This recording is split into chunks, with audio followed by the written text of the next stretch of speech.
हाय दोस्तों, नमस्कार। मैं डॉक्टर मनोज कुमार शर्मा अपने वीडियोस में सनातन धर्म, सनातन परंपरा या हिंदू धर्म और उसमें निहित विज्ञान के प्रत्येक पहलू पर आपके साथ चर्चा कर रहा हूं। मेरा उद्देश्य आम जनमानस में जो जानकारी अभी तक उपलब्ध नहीं है या जिसको वो भूल चुके हैं उसको पुनः जागृत करने का है।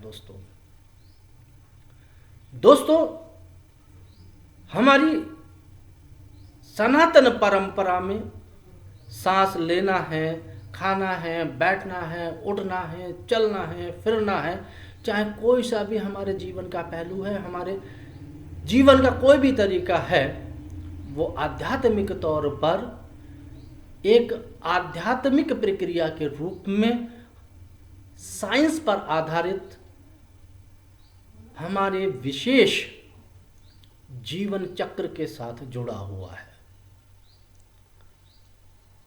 सुनने में ये बात बहुत साधारण सी, बहुत कॉमन बात लगती है, बहुत सिंपल सी लगती है कि हम क्या कह रहे हैं, लेकिन इसको समझना आवश्यक है। जब तक हम इसको समझेंगे नहीं तब तक हम सनातन परंपरा के बारे में जानना मुश्किल हो जाएगा। हम लोगों को हम सनातन परंपरा के बारे में जानकारी नहीं ले सकेंगे। जो हमारे पूर्वजों ने, हमारे बड़े बूढ़ों ने, हमारे बुजुर्गों ने जो हमें ज्ञान दिया था उसके बारे में हम जानकारी एकत्र नहीं कर पाएंगे दोस्तों, क्योंकि ये कहा गया है कि इस सृष्टि का मिलन प्रकृति और पुरुष के संयोग से हुआ है। इसलिए इस सृष्टि में जितना महत्वपूर्ण योगदान पुरुष का है उससे कहीं ज़्यादा स्त्री का योगदान है। इसलिए हमारे देश में दोस्तों नारी शक्ति को हमेशा पूजनीय माना गया है और नारी शक्ति के आगे भगवान बिहारे हैं। सनातन परंपरा के, जैसे अभी मैंने ऊपर चर्चा की थी, सनातन परंपरा के प्रत्येक दृष्टिकोण को आध्यात्मिक रूप से किस प्रकार हम साइंस की कसौटी पर खरा उतरते देखते हैं, इस बात को मैं आपको एक कहानी के माध्यम से सुनाता हूं। एक बार भगवान श्री कृष्ण और सत्यभामा बैठे हुए थे, तो सत्यभामा ने बड़े ही प्यार से भगवान श्री कृष्ण से पूछा कि हे प्रभु, मेरा आपके जीवन में कितना महत्व है। तो भगवान श्री कृष्ण ने सत्यभामा से कहा, मेरे जीवन में तुम्हारा उतना ही महत्व है जितना नमक। क्योंकि सत्यभामा का जो स्वभाव था वो उग्र था, तेज स्वभाव की नारी थी, स्त्री थी वो। जब उन्होंने भगवान को ये परिहास करते हुए सुना तो उन्हें एकदम क्रोध आ गया और आग बबूला होकर वो वहाँ से चली गई। तब भगवान भी शांत हो गए। कुछ समय बाद भगवान ने, श्री कृष्ण ने एक भव्य भोज का आयोजन रखा। तो जब उस भोज का आयोजन होने लगा तो सत्यभामा को भगवान ने रसोई घर में भेजा और उनसे कहा कि आप जो हैं ये स्वाद लेकर देख लें कि किसी चीज़ में कोई कमी तो नहीं, कोई त्रुटि तो नहीं रह गई किसी भोजन बनने में। तो सत्यभामा भोजन के परीक्षण के लिए रसोई घर आई। जब उन्होंने पहले एक सब्जी का कौर उठाया तो उठाते ही उन्होंने उसको थूक दिया। अब उन्होंने हलवा खाया। हलवा खा के जैसे तैसे पानी पी के हलवा जो अपने गले के नीचे उतार लिया उन्होंने। इसी तरीके से वो नया प्रत्येक व्यंजन का स्वाद लेती रहीं और बड़ा मुंह करके थूकती रहीं और धीरे धीरे उनका क्रोध जो है चरम सीमा पर पहुंच गया। और बहुत ही क्रोध में आकर उन्होंने पूछा कि ये रसोई किसने बनाई है। जब सत्यभामा का क्रोध चरम सीमा पर पहुंच गया वो जोर जोर से चीखने चिल्लाने लगी तो भगवान श्री कृष्ण सत्यभामा के पास दौड़कर पहुंचे और सत्यभामा से पूछा कि हे प्रिय, तुम इतना क्रोधित क्यों हो रही हो? तो सत्यभामा ने कहा, हे प्रिय, बिना नमक के सब्जी कैसे खाई जा सकती है? एक बार को जो मिष्ठान बनाए गए हैं, मीठा व्यंजन बनाए गए हैं, उनको तो किसी तरीके से खाया जा सकता है, लेकिन बिना नमक के सब्जी तो खाई नहीं जा सकती, कोई दाल नहीं खाई जा सकती।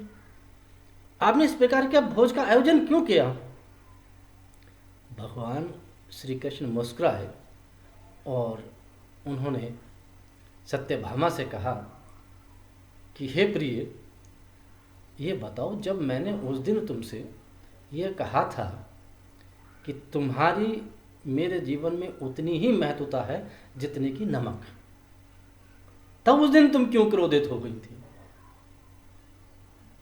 ये सुन के जब पूरी बात का भावार्थ सत्यभामा को समझ में आया तो वो एकदम शांत हो गई और लजा के सर झुका लिया।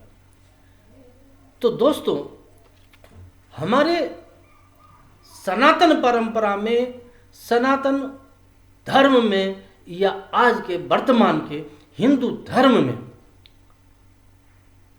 नारी को हमेशा अग्रणीय माना गया है। भले से ही नारी कितनी भी कमजोर क्यों ना हो, लेकिन नारी को हमेशा प्रथम स्थान दिया गया है। चाहे भगवान के साथ भी देख लिया जाए, अगर भगवान श्री राम को याद किया जाता है तो भगवान श्री राम से पहले सीता का नाम लिया जाता है, और कृष्ण को याद किया जाता है तो सबसे पहले राधा का नाम आता है, और श्री हरि विष्णु को याद किया जाता है तो लक्ष्मीपति विष्णु कह के याद किया जाता है। इस तरीके से स्त्री का नाम भी हमारी परंपरा में पति के नाम से पहले जोड़ा गया है। लेकिन स्त्री पुरुष के शरीर से कहीं ना कहीं कमजोर है, तो उस कमजोरी को दूर करने के लिए, उसकी समानता बनाने के लिए भी हमारे परंपरा में अनेक प्रकार के आयोजन हुए। आयोजन का मतलब उनका निस्तारण करने के प्रयोग किए गए।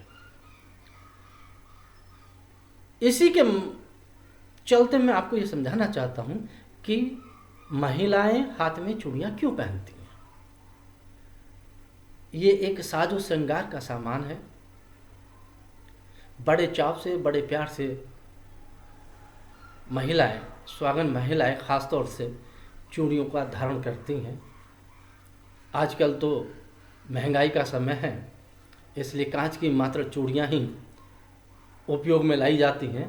लेकिन प्राचीन काल में दोस्तों ज़्यादातर स्त्रियां हाथ में सोने और चांदी की चूड़ियां पहना करती थी। तो आयुर्विज्ञान के मतानुसार जब महिलाएं हाथ में चूड़ियां पहनती थीं तो जैसा चाहे सोने का है चाहे चांदी का आभूषण है, वो आभूषण जब उनके शरीर पर रहता था तो उसके तत्व महिला के शरीर में, स्त्रियों के शरीर में प्रवेश कर जाते थे, और जिस तत्व की कमी होती थी, सोने की, चांदी की, तो आयुर्वेद में वर्णन भी किया गया है कि सोने और चांदी की भस्म जो है हड्डियों को मजबूत करने के लिए प्रयोग की जाती है। तो इसका तत्व भी हड्डियों को मजबूत करने के लिए, आंतरिक शारीरिक मजबूती के लिए बहुत महत्वपूर्ण था। इसलिए महिलाओं के लिए हाथ में चूड़ियां पहनने के लिए कहा गया।